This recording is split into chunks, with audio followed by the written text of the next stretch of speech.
This is a story about dust. It's also a story about how I accidentally made a super-powered dust collector that moves air at over 6,000 cubic feet per minute. That's about 4 times what the dust collector is rated for. It all started back in April when I got an email from a viewer named Chris who wanted to help with some safety upgrades for the shop. After talking through a few options, we decided that the best thing we could do was to add a dust collection system. I went with the Central Machinery 2-horsepower dust collector from Harbor Freight. After working with it for a few months, I've decided exactly where I want it to go and how I want it configured, so it's time to take it apart. Over the summer, it's gotten pretty dusty. I tried to clean it off, but short of hosing it down and detailing it, this is about the best I can do. So, disclaimer here, you're going to see some dust in this video, and we're going to talk about it later because it's kind of an issue. The first thing we're going to do is modify the blower. We need the fan's exhaust to face in the same direction as the motor's mounting bracket so we can hang it on the wall and vent the exhaust outside. You'll see why later. Now, I realize this can be scary if you're not used to taking apart your tools, but I assure you it's easy to do and it's easy to reverse if you ever want to. This little piece of metal is important. It's called a key, and it keeps the fan lined up with the motor mount. Try not to lose it. Once you've got the fan out of the way, you can rotate its housing to line up the fan exhaust with the motor mounts. Then just put it all back together. Put the key in place, slide that fan back on there, making sure you line it up with the key. It won't go on any other way, so it's hard to mess that part up. Then, replace the bolt and retention washer that hold the fan in place. It's reverse threaded, so righty-loosey, lefty-tighty. Put on the gasket and screw the top back on. Next, we're going to modify this other large part and add a fine baffle. Oh, what a mess. I need to do something about this. FlexiSpot to the rescue. This is the FlexiMounts GR48. It is a 4-foot by 8-foot overhead storage rack with a 600-pound capacity. It can extend as low as 48 inches from the ceiling, but I'm putting mine just high enough that I won't butt my head on it. But the real hero here is the E7 Plus sitting standing desk. I couldn't install this without it, and if I'm being honest, it's one of the most useful tools in my shop. You've heard me talk about how I use it as an outfeed table or a height-adjustable workbench, but I also use it as a lift, as an elevator, although I don't think they recommend that, as a scaffold, or as a second set of hands to hold something in place for installation. You'll see me do this later in the video.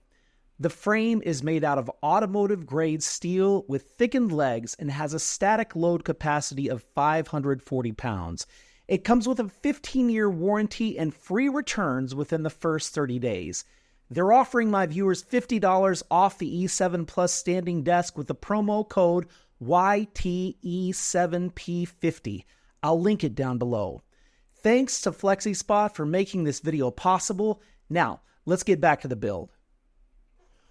What we call the Fine baffle was invented by a guy named Phil Fine working in his home woodshop, just like you or I might do. He wanted a 2-stage dust collection system for his shop vac, but didn't feel like the commercially available products were doing the job well, so he spent 2 years trying to come up with something better. After about 50 prototypes, in 2007, he published his invention to the internet for public use. I'll link to his website so you can see his original design and maybe hop on his forum to say thanks. What a great guy. Okay, here's how it works. The dust has to come in horizontally along the side to create a swirling or cyclonic motion. Mine already did that, but what Phil noticed was that the air movement was stirring up material that had already been collected and it was going back into the system. This baffle prevents that by creating a barrier between the cyclonic air and the collected material.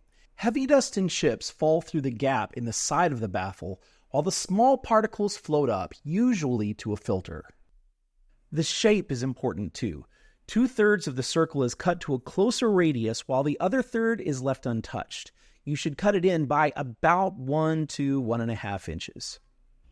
I'm connecting it with thick dowels as per the original design.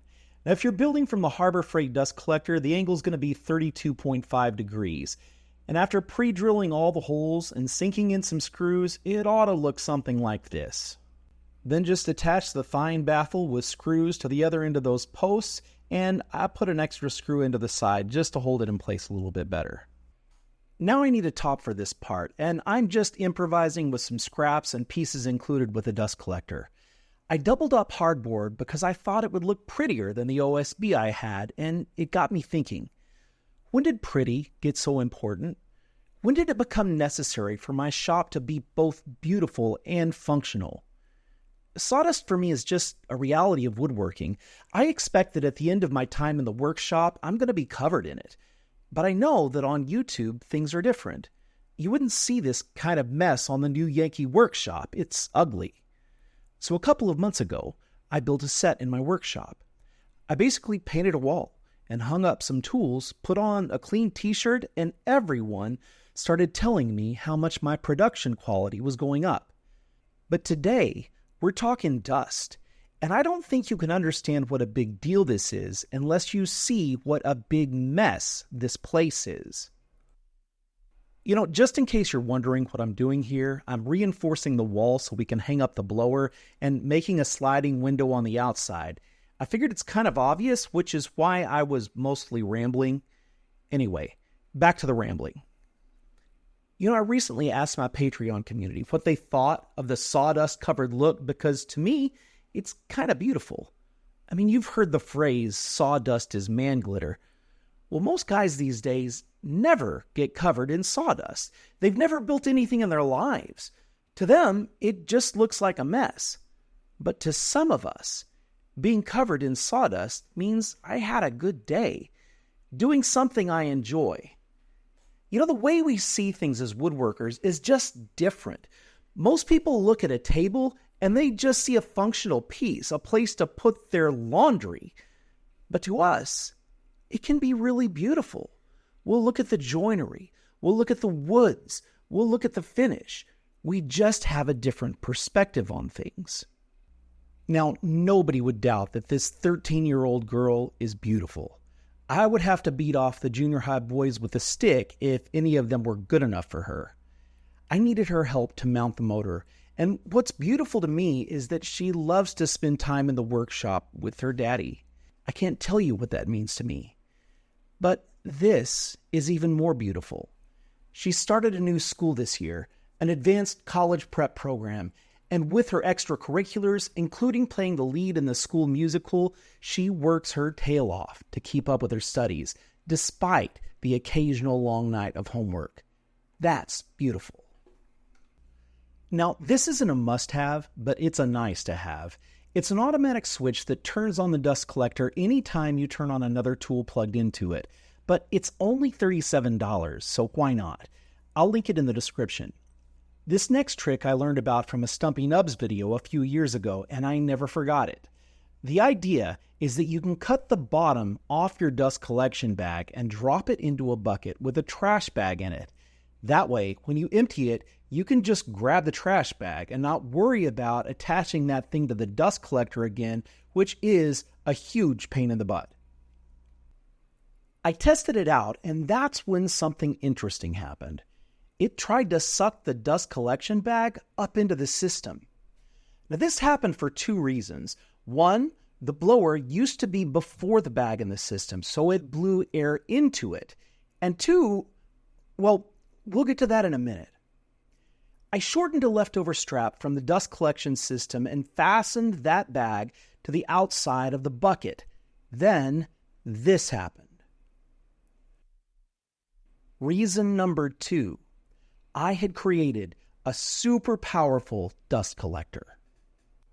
So I did the next logical thing.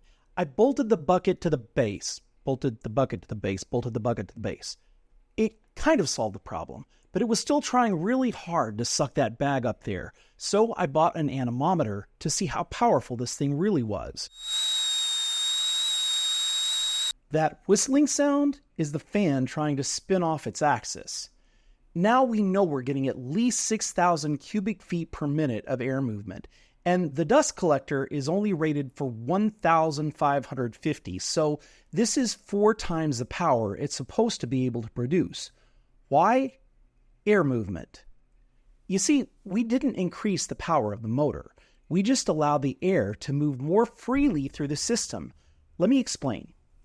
You see, this dust collector was designed to shove air and dust into a filter. The filter stops most, but not all, of the dust. It also stops most of the air.